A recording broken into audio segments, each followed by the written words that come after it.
Hi, October. Hi, ladies. How are you? Good. How are you? I'm doing well. Thanks so much for asking. I am so very excited about you guys taking the time to talk to me today. I just find your story so amazing and very inspiring. Now, you guys were very successful in your careers and continue to be as journalists. But what was going on exactly in the dating department?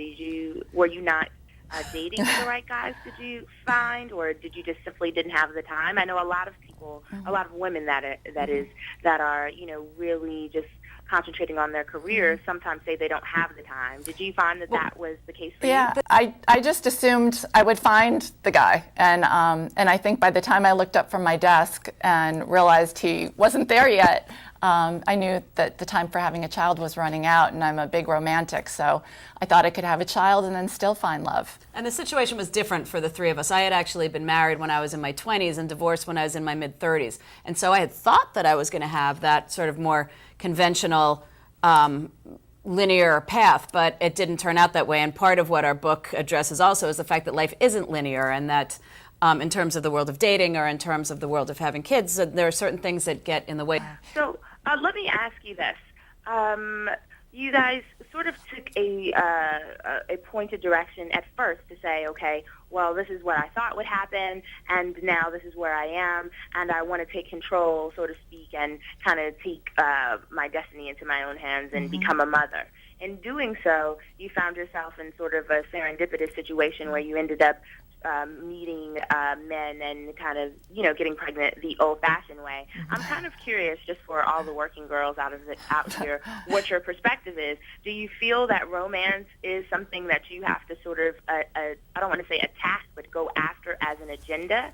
Or do you feel that it is more serendipitous and, sort of magical, and you don't necessarily have to make a concerted effort to be so focused on dating? It's about doing the best you can with what you have, because in fact finding love isn't something that you can make happen. You can try to put yourself in a good position for it, but there are no guarantees. It's very hard to date when you're dying to get married and have a child. It puts you in a very difficult position. It puts the other people in a difficult position too. Yeah, it's not pleasant for the guys either. And so for me at least, having those vials as my little ace in the hole, ace in the freezer, it really did help take off that pressure.